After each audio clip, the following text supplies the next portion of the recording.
Mi nombre es Martín Velasco Cruz y durante 17 años he sido operador de trolebús en la Ciudad de México. Trabajo para el sistema de transporte eléctrico, específicamente en la línea A, que recorre el eje central desde Indios Verdes hasta El Caminero. He manejado en todas las condiciones imaginables: tormentas que dejan las calles convertidas en ríos, manifestaciones que bloquean avenidas enteras, noches de fin de año con pasajeros celebrando hasta el amanecer. He transportado a miles de personas, he visto accidentes, asaltos, discusiones, romances que nacen en los asientos traseros. Conozco cada semáforo, cada bache, cada curva de mi ruta como si fuera parte de mi propio cuerpo. Mis compañeros me llaman el veterano, porque soy de los pocos que aún recuerda cuando los trolebuses eran naranjas y no verdes. Pero hay algo que nunca mencioné en mis 17 años de servicio, algo que compartimos solo entre nosotros, los que trabajamos el turno nocturno del eje central. Algo que ocurre sistemáticamente entre las 2 y las 3 de la madrugada y que me hizo solicitar mi cambio de turno después de aquella noche de octubre. Pero antes de continuar, si esta historia te está intrigando, no olvides suscribirte al canal y activar la campanita para no perderte ningún video. Y por favor, déjame en los comentarios desde qué ciudad me estás viendo y si alguna vez has trabajado en transporte público nocturno. Me encanta conocer las experiencias de todos ustedes. Ahora sí, sigamos con lo que sucedió aquella noche en el eje central. El turno nocturno del eje central es diferente a cualquier otra ruta en la ciudad. Mientras el resto de México se apaga entre las 11 de la noche y las 5 de la mañana, nosotros seguimos operando. El eje central nunca duerme completamente. Hay hospitales, tiendas de conveniencia abiertas las 24 horas, trabajadores del turno nocturno que necesitan llegar a sus empleos en fábricas y panaderías.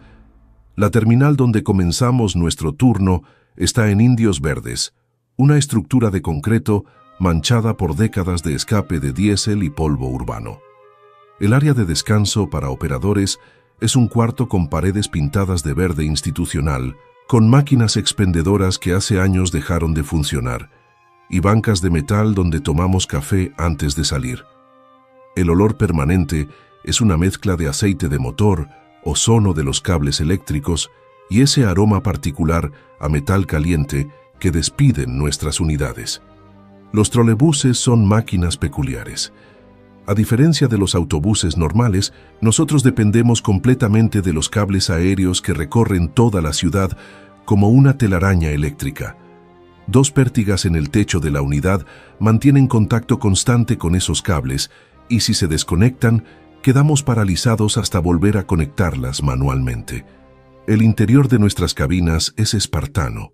Un asiento de conductor con el relleno saliendo por las costuras, un tablero con indicadores de velocidad y presión de frenos, el sistema de radio para comunicarnos con la central y ese espejo retrovisor panorámico que nos permite ver toda la extensión del pasillo y los asientos traseros. La iluminación interior son tubos fluorescentes que zumban constantemente y a veces parpadean cuando hay fluctuaciones en el suministro eléctrico. Durante el día, ese sonido se pierde entre el ruido de los pasajeros. Durante la madrugada, se convierte en el único sonido constante además del ronroneo del motor eléctrico. El tramo del eje central que recorro tiene 32 kilómetros de longitud. Pasa por zonas comerciales densas como el centro histórico. Atraviesa colonias residenciales, cruza mercados que huelen a especias y carne fresca durante el día. Pero después de las 2 de la madrugada, ese mismo recorrido se transforma. Las cortinas metálicas de los comercios están cerradas. Las farolas de sodio proyectan esa luz naranja enfermiza que hace que todo parezca irreal. Los semáforos cambian de color para nadie, regulando un tráfico inexistente. Ocasionalmente cruzo otro trolebús en dirección contraria y los operadores nos saludamos con un breve destello de luces. Esos destellos son reconfortantes. Te recuerdan que no estás completamente solo en la ciudad dormida. Lo que voy a contar comenzó realmente 3 meses antes de aquella noche en octubre.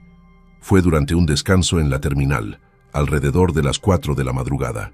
Estaba tomando café con Enrique Salazar, otro operador veterano que lleva 20 años en el sistema. Enrique es un hombre serio, de pocas palabras, que nunca ha faltado un día a su trabajo. Estábamos hablando de las rutas, de los problemas mecánicos habituales, cuando de repente preguntó: «Martín, ¿tú has visto al pasajero del asiento trasero?». Su tono no era de broma. Había algo en sus ojos, una inquietud que no había visto antes. Le pregunté a qué se refería. Enrique tardó en responder, como si estuviera evaluando si era prudente continuar. Finalmente dijo: «En el turno de las 2 a las 3, cuando pasas por el tramo de la Alameda hasta Tlalpan. A veces, cuando miras el espejo retrovisor, hay alguien en el último asiento, pero cuando volteas a revisar, no hay nadie». Lo dijo de manera tan directa, tan sin dramatismo, que fue más perturbador que si hubiera tratado de asustarme. Le pregunté si era una broma, si los muchachos le habían pedido que me asustara. Enrique negó con la cabeza. «Pregúntale a Fernando, a Octavio, a cualquiera que lleve más de 5 años en el turno nocturno. Todos lo hemos visto». En ese momento no le di mucha importancia. Pensé que eran historias que surgen naturalmente cuando trabajas solo en las madrugadas, cuando el cansancio y la monotonía te hacen ver cosas que no están ahí. Todos conocemos las leyendas urbanas del transporte público: la mujer de blanco que pide que la lleven al panteón, el niño que aparece en las paradas vacías. Son parte del folclore, historias que nos contamos para hacer menos tedioso el trabajo. Pero Enrique no parecía estar contando una leyenda. Parecía estar describiendo un protocolo operativo, algo rutinario que simplemente ocurre. Durante las siguientes semanas, empecé a prestar más atención a mis recorridos nocturnos. El procedimiento estándar cuando conduces un trolebús es revisar el espejo retrovisor cada 30 a 40 segundos. Monitoreas si los pasajeros están seguros, si alguien necesita asistencia, si hay alguna situación que requiera tu intervención. En el turno nocturno, con frecuencia hay largos tramos donde el trolebús está completamente vacío. Los pocos pasajeros que abordas son trabajadores nocturnos, personal de limpieza de edificios, enfermeros saliendo de hospitales.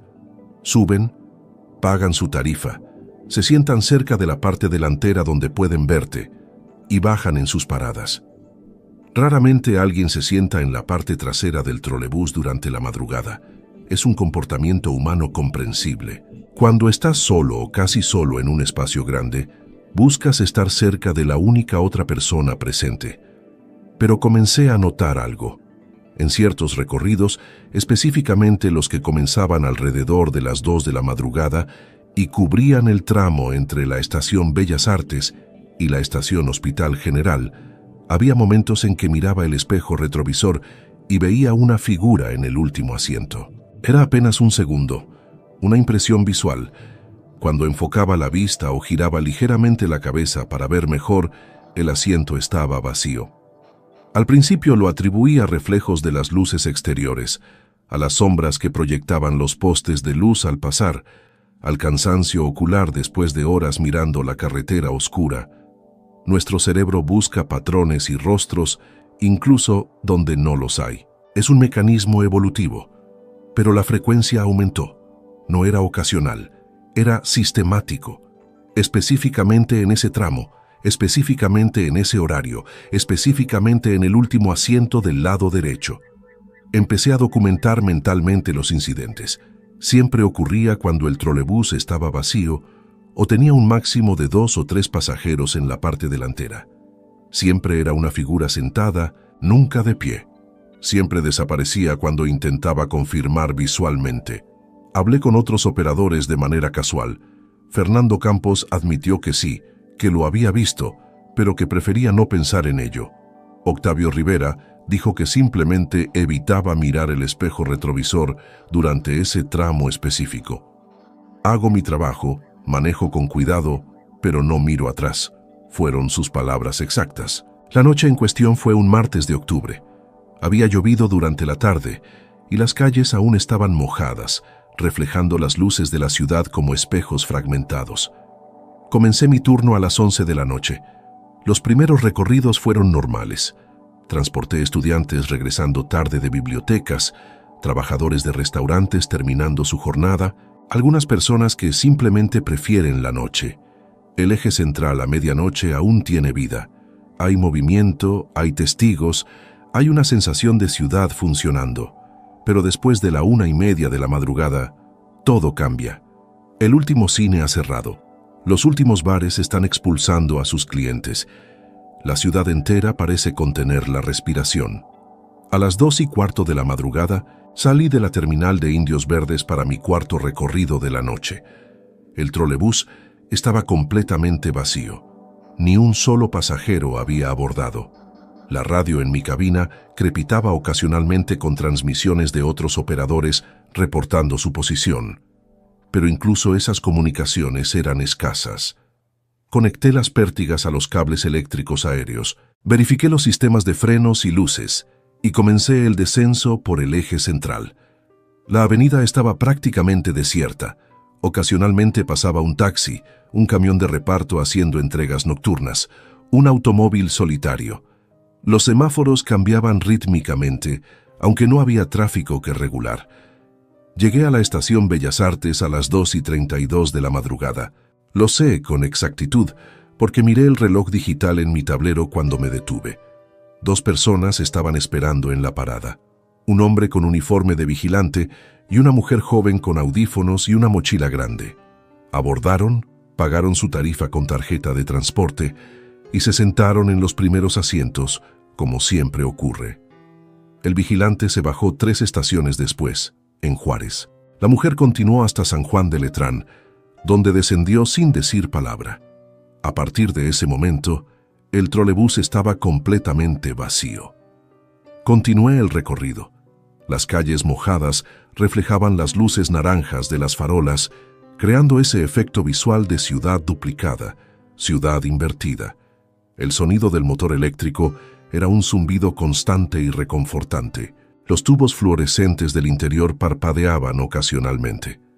Miré el espejo retrovisor siguiendo mi protocolo habitual. Los asientos estaban vacíos, filas y filas de plástico naranja sin ocupantes.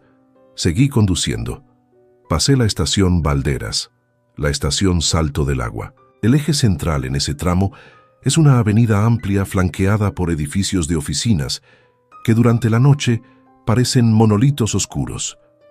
Solo unas pocas ventanas muestran luz, probablemente personal de limpieza o guardias de seguridad. Fue entre la estación Isabel la Católica y la estación Pino Suárez cuando lo vi claramente por primera vez. Miré el espejo retrovisor y había un hombre sentado en el último asiento del lado derecho. No era una sombra ambigua o un reflejo confuso. Era una figura definida. Vestía ropa oscura, tal vez un traje o un abrigo.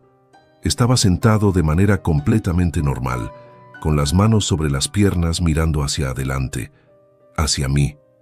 Mi primer instinto fue racional. Había subido un pasajero y no me había percatado. Tal vez había abordado cuando me detuve en algún semáforo, usando la puerta trasera que técnicamente no debería abrirse, pero a veces los mecanismos fallan. Reduje la velocidad y volteé completamente para confirmar visualmente. El trolebús estaba vacío, todos los asientos desocupados, nadie en el pasillo, nadie en la parte trasera. Miré nuevamente el espejo retrovisor forzando mi atención. La figura seguía ahí, sentada, inmóvil, mirando hacia adelante, mirándome. Detuve el trolebús completamente en medio del eje central. No había tráfico detrás de mí. Bajé el freno de mano, dejé el motor en punto muerto y me levanté de mi asiento. Caminé por el pasillo central del trolebús. Los tubos fluorescentes zumbaban sobre mi cabeza. Mis pasos resonaban en el piso de metal. Llegué hasta el último asiento. No había nadie. El asiento estaba vacío. El plástico naranja mostraba las manchas y raspaduras habituales de años de uso, pero no había ninguna persona sentada ahí. Toqué el asiento con mi mano. Estaba frío. El plástico estaba completamente frío. Si alguien hubiera estado sentado ahí, habría dejado calor residual. No había nada. Regresé a mi cabina conduciendo, me senté, miré el espejo retrovisor. El asiento estaba vacío. Continué conduciendo. Mi corazón latía más rápido de lo normal, pero me dije que había sido un efecto óptico, un reflejo de las luces exteriores combinado con mi anticipación después de las historias que había escuchado. El cerebro ve lo que espera ver. Eso es todo. Pasé la estación Pino Suárez. Continué hacia el sur por el eje central. La ciudad seguía dormida, los edificios oscuros, las calles vacías, solo el zumbido del motor eléctrico y el ocasional chispazo de las pértigas rozando los cables aéreos. Lo volví a ver en la estación José María Izazaga. Esta vez no fue una visión periférica. Miré deliberadamente el espejo retrovisor y ahí estaba. El mismo hombre, el mismo asiento, pero esta vez noté más detalles. Su postura era rígida, antinatural, las manos perfectamente colocadas sobre las rodillas, como si fuera un maniquí, la cabeza ligeramente inclinada, pero la mirada estaba fija en el espejo retrovisor, en mí. Detuve el trolebús nuevamente. Esta vez no esperé. Me levanté inmediatamente y caminé por el pasillo. Cada paso que daba, cada metro que avanzaba hacia la parte trasera, sentía una resistencia creciente. No era física, era psicológica. Una sensación visceral de que no debería acercarme, de que algo estaba fundamentalmente mal. Pero soy un profesional. He trabajado 17 años en este sistema. No iba a dejarme vencer por ilusiones. Llegué al último asiento, vacío, completamente vacío. Pero esta vez noté algo diferente. El aire alrededor del asiento estaba más frío, no significativamente, pero sí perceptiblemente, como si ese espacio específico tuviera una temperatura diferente al resto del trolebús. Extendí mi mano sobre el asiento sin tocarlo. El aire frío era real, podía sentirlo en mi palma. Toqué el respaldo del asiento. Estaba helado, no frío, helado, como metal expuesto en invierno. Regresé a mi cabina. Esta vez, cuando miré el espejo retrovisor, mantuve la mirada fija. La figura apareció gradualmente. No fue instantáneo. Fue como si se materializara lentamente, como una fotografía revelándose en un cuarto oscuro. Primero fue apenas una sombra más densa. Luego se definió en contornos. Finalmente se solidificó en la figura de un hombre sentado que, mirando hacia adelante, hacia mí. Tomé mi radio y contacté a la central. Aquí unidad 742. Estoy experimentando. Necesito reportar una situación inusual. La voz del despachador respondió con su tono habitual de aburrimiento nocturno. Adelante 742. Le expliqué que estaba viendo una figura en el espejo retrovisor, pero que al verificar visualmente no había nadie en el trolebús.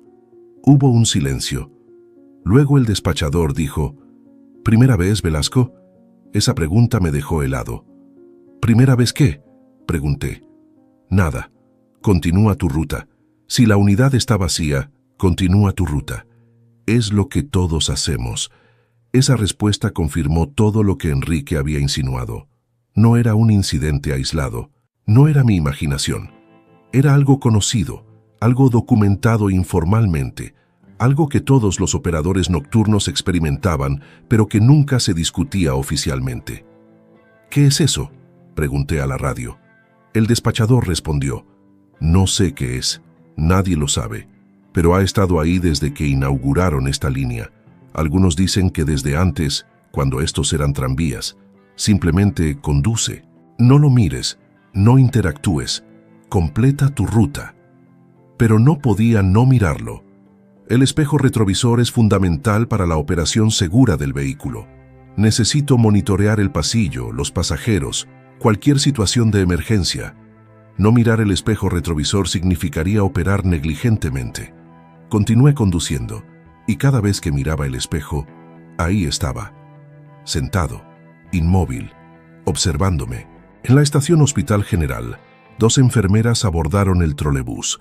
Fue un alivio inmediato tener pasajeros reales, personas físicas con las que podía interactuar. Se sentaron en los asientos centrales, charlando sobre su turno nocturno. Miré el espejo retrovisor. La figura seguía ahí detrás de las enfermeras. Ellas no mostraban ninguna reacción. No miraban hacia atrás. No sentían el frío que yo había sentido. Simplemente continuaban su conversación, completamente ajenas a la presencia en el último asiento. Las enfermeras descendieron en la estación Vertis. «Que tengas buena noche», me dijo una de ellas al bajar. «Igualmente», respondí, aunque la noche había dejado de ser buena hacía rato. El trolebús quedó vacío nuevamente. Miré el espejo. La figura había desaparecido. El último asiento estaba desocupado. Sentí un alivio momentáneo. Tal vez había terminado. Tal vez solo ocurría en cierto tramo y yo lo había superado. Pero en la siguiente estación, La Noria, la figura regresó. Esta vez estaba de pie en el pasillo. No sentada, de pie, en medio del pasillo, aproximadamente a mitad del trolebús, mirando hacia adelante, hacia mí. Frené abruptamente. El trolebús se detuvo con un chirrido de frenos. Me levanté y volteé. Nada. El pasillo estaba completamente vacío. Regresé a mi asiento, miré el espejo. La figura había regresado al último asiento, sentada, como al principio. Decidí terminar mi turno lo más rápido posible. Conduje más rápido de lo habitual, respetando apenas los límites de velocidad. Cada estación, cada semáforo, cada tramo de calle vacía parecía extenderse eternamente. La figura en el espejo retrovisor permanecía constante, inmóvil, observando. A veces, cuando pasaba bajo una farola particularmente brillante, podía ver más detalles. El traje oscuro parecía anticuado, de un estilo que no se usa actualmente. El rostro. El rostro era lo más perturbador. Era difuso, como si estuviera ligeramente desenfocado. No podía distinguir rasgos específicos, solo la impresión de un rostro, de ojos mirando. Llegué a la terminal sur de mi ruta, El Caminero, a las 3:40 de la madrugada. Detuve el trolebús en su posición designada, apagué los sistemas, desconecté las pértigas de los cables eléctricos aéreos. Antes de bajar, miré una última vez el espejo retrovisor. El asiento estaba vacío. Caminé por el pasillo hacia la salida, verificando cada fila de asientos. Todo vacío, todo normal, todo como debería ser. En la sala de descanso de la terminal, encontré a Enrique terminando su propio turno. «¿Lo viste, verdad?», preguntó sin preámbulo cuando entré. Solo asentí. Enrique sirvió 2 tazas de café del termo que siempre trae. Nos sentamos en las bancas de metal.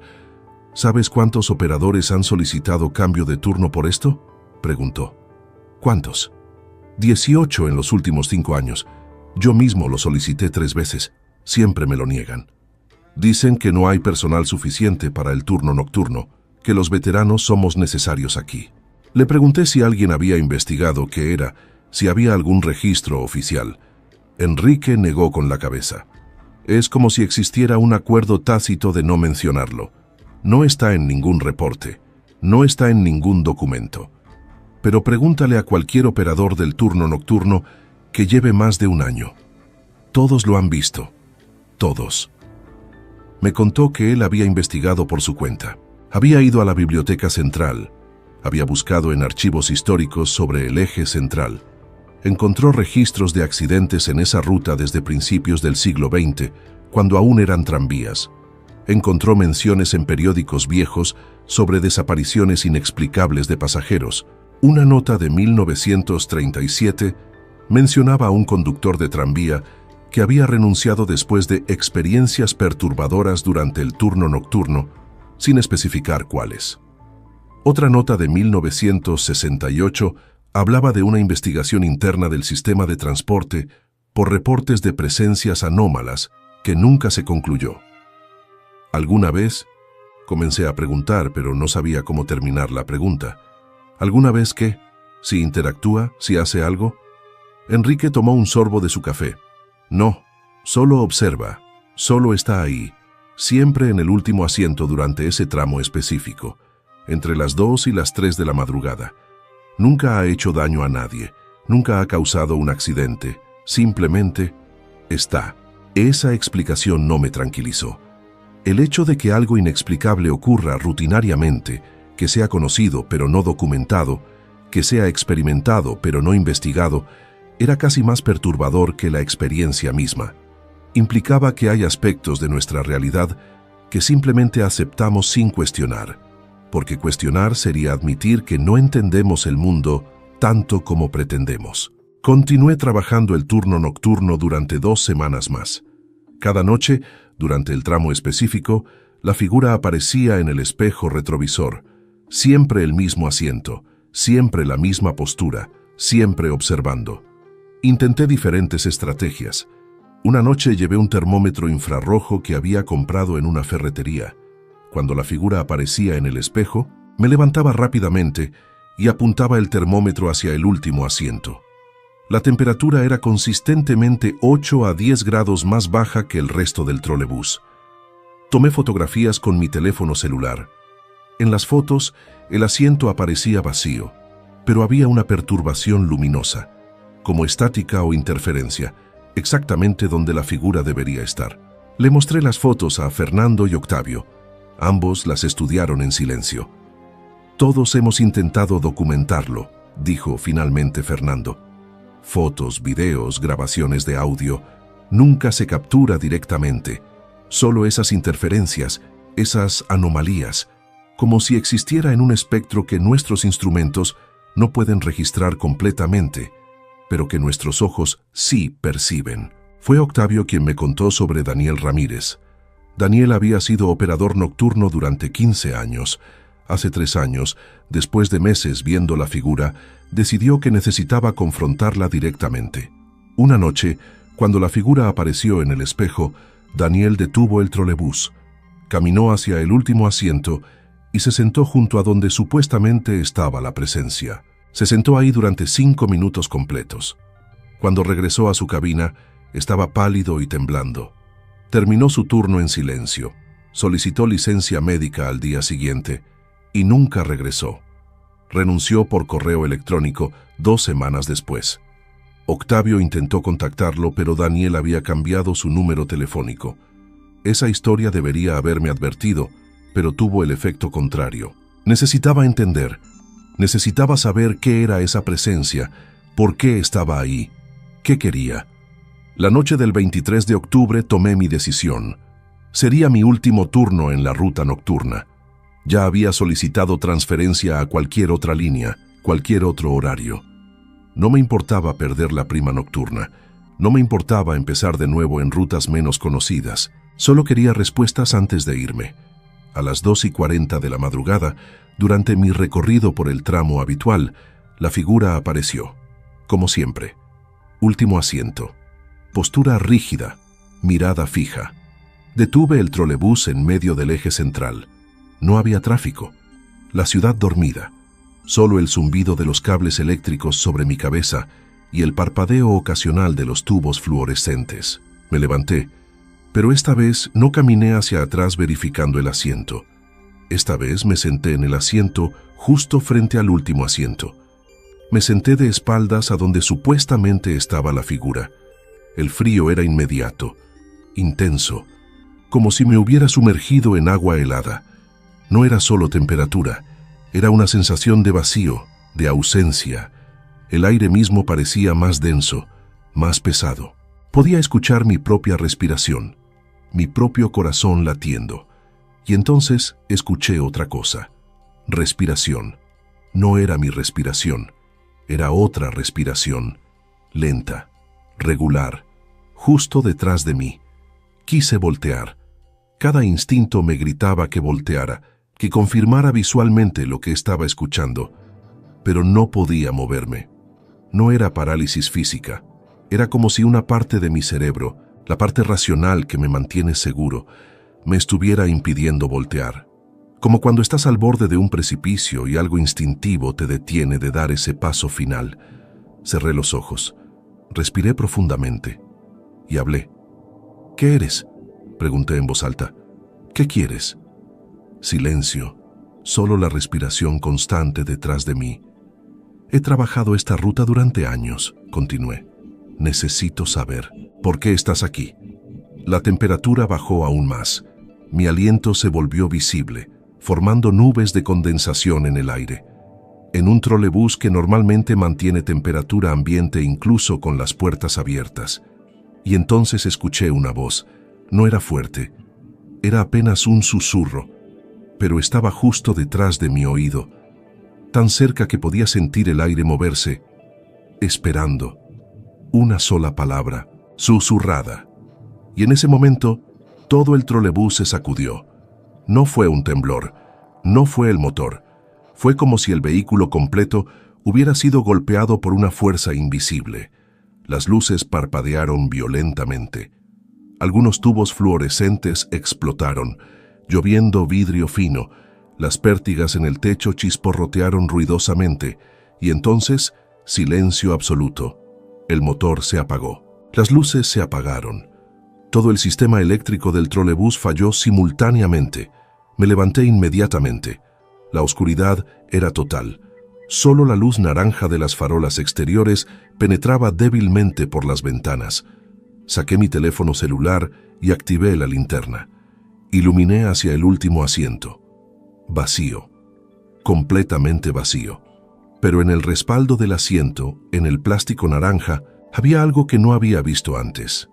Marcas, como si alguien hubiera estado agarrando el respaldo con tal fuerza que los dedos habían dejado hendiduras en el plástico duro. 5 marcas paralelas, como garras. Salí del trolebús. Caminé alrededor del vehículo en la calle desierta. Las pértigas se habían desconectado completamente de los cables aéreos. Eso explicaba la pérdida de energía, pero no explicaba por qué se habían desconectado. No había habido movimiento brusco. No había habido ninguna razón técnica para esa desconexión. Usé la pértiga manual para reconectar el sistema. El trolebús volvió a la vida. Luces encendidas, motor zumbando. Todo normal. Entré a la cabina y conduje directamente a la terminal más cercana.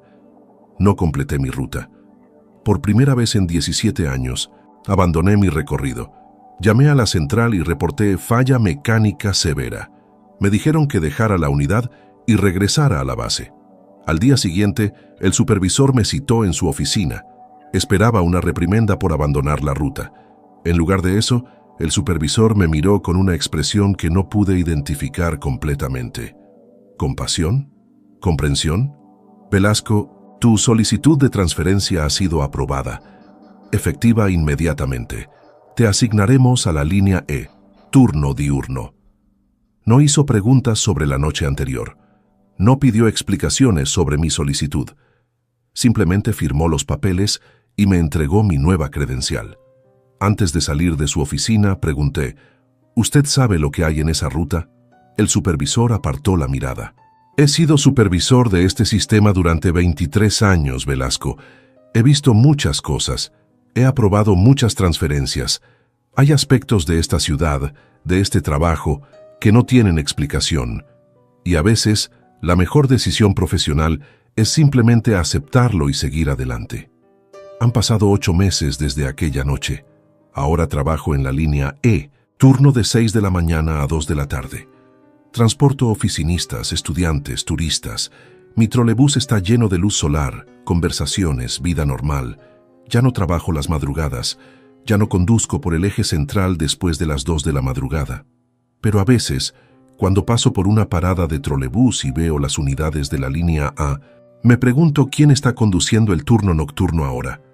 Me pregunto si están viendo lo que yo vi. Me pregunto si están escuchando esa palabra susurrada, esperando. ¿Esperando qué? Esa es la pregunta que me mantiene despierto algunas noches. Nunca obtuve una respuesta. Tal vez no hay respuesta. O tal vez la respuesta es algo que nuestras mentes no están diseñadas para comprender. He hablado con otros operadores que dejaron el turno nocturno. Todos tienen historias similares, pequeñas variaciones, pero el núcleo es el mismo. Algo habita ese tramo del eje central entre las 2 y las 3 de la madrugada. Algo que se manifiesta en los últimos asientos de los trolebuses. Algo que observa a los conductores noche tras noche. La ciudad está llena de estas historias. Túneles del metro donde los maquinistas ven figuras en las vías. Edificios donde los guardias nocturnos escuchan pasos en pisos vacíos. Hospitales donde el personal nocturno reporta pacientes inexistentes. La mayoría de las personas nunca las experimentan. Viven sus vidas en horarios normales, en espacios iluminados, rodeados de otras personas. Pero quienes trabajamos en los márgenes, en las horas oscuras, en los espacios liminales de la ciudad, sabemos que hay más. Sabemos que comparten este espacio urbano cosas que no podemos explicar ni controlar. ¿Deberías tener miedo de tomar el trolebús del eje central después de las 2 de la madrugada? No lo sé. Como pasajero, tal vez nunca experimentes nada inusual. Tal vez es solo a nosotros, los conductores, a quienes se nos permite ver. O tal vez todos lo ven, pero la mayoría lo racionaliza, lo descarta, lo olvida. El cerebro humano es excelente eliminando información que no encaja en su modelo de realidad. Lo que sí puedo decir es esto. Si alguna vez te encuentras en un trolebús nocturno prácticamente vacío y decides sentarte en la parte trasera, presta atención a la temperatura. Si sientes un frío inexplicable, si sientes que alguien te está observando aunque estés solo, si escuchas una respiración que no es la tuya, no voltees, no trates de confirmar, simplemente levántate, camina hacia adelante, siéntate cerca del conductor y baja en la siguiente estación. Algunos misterios no necesitan ser resueltos, algunas preguntas no necesitan respuestas y algunas presencias simplemente necesitan ser evitadas. Si esta historia te ha impactado tanto como a mí vivirla, te pido que dejes un like en el video y lo compartas con alguien que le gusten estas historias inexplicables. Recuerda suscribirte al canal porque cada semana subo casos nuevos que desafían toda explicación. Y déjame en los comentarios, ¿crees que hay fenómenos que la ciencia aún no puede explicar? ¿Has experimentado algo similar en transporte público nocturno? Leo todos sus comentarios. Nos vemos en el próximo video.